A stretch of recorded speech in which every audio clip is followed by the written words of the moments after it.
Fala galera, beleza? Campo elétrico. Vamos começar com o teu campo elétrico variado, beleza? Galera, campo elétrico. O que é necessário você saber sobre campo elétrico? Que ele pode se formar de maneira uniforme ou variada. Quando ele se forma de maneira variada, ele se forma apresentado por uma carga que nós chamamos de pontiforme.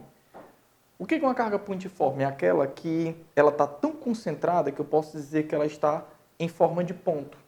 Então, é uma carga pontual, que nós chamamos. Show de bola? Essa carga ela é capaz de criar um tipo que varia a sua intensidade com a distância, a partir do momento que o campo se afasta da carga. Show? Como é que você faz para representar esse campo elétrico? Uma das primeiras pessoas a representar esse campo elétrico para quem quisesse estudar o assunto foi Michael Faraday. E ele decidiu fazer essa representação através de linhas. Linhas que tinham uma representação visual muito bonita e muito didática. Por quê, Eduardo? Porque você percebe que essa distância entre as linhas vai aumentando com a distância.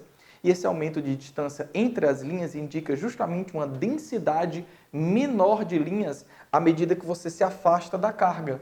E essa densidade menor de linhas dará a ideia de que o campo elétrico vai perdendo a sua intensidade. E era justamente isso que ele queria mostrar.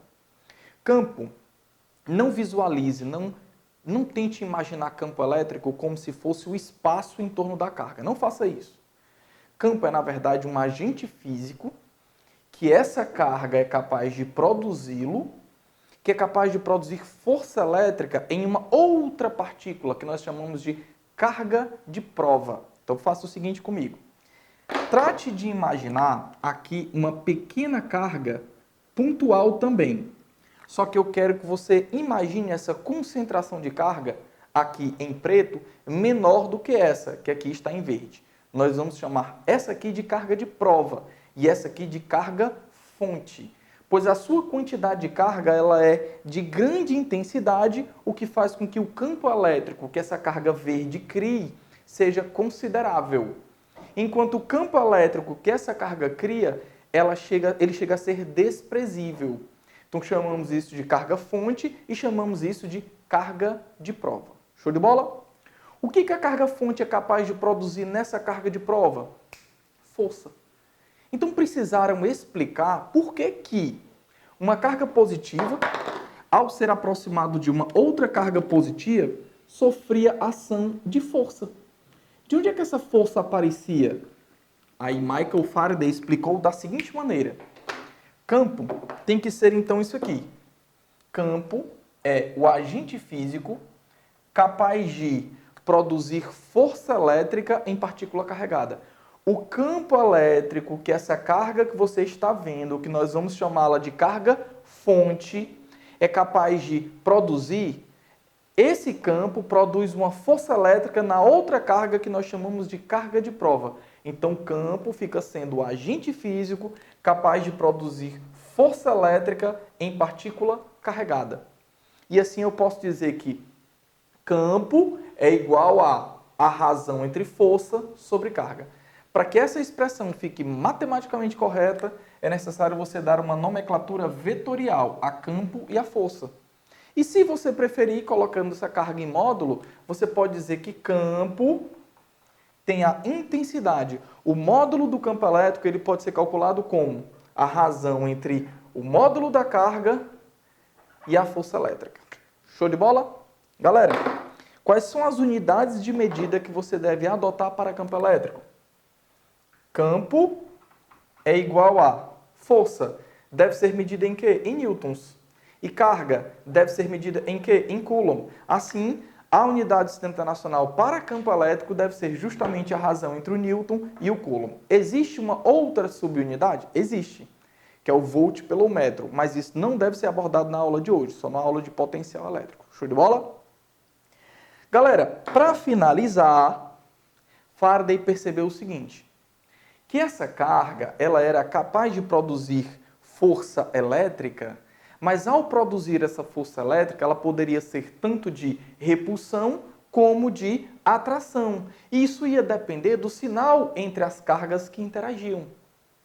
E na hora que ele precisou representar essa capacidade da carga-fonte de influenciar o espaço em torno dela, essa influência que nós chamamos de campo elétrico, ele decidiu adotar sentido para o campo elétrico criado pela carga-fonte. Convencionou da seguinte maneira: toda carga-fonte, toda carga-fonte, quando cria campo elétrico, esse campo ele deve ser um campo cujas linhas que representam esse campo elétrico devem ser de saída em relação à carga.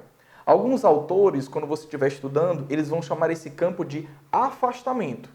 Eu, Eduardo, particularmente não gosto de campo de afastamento, porque senão dá a ideia para o aluno de que o campo está sendo sempre afastado. Isso não é verdadeiro.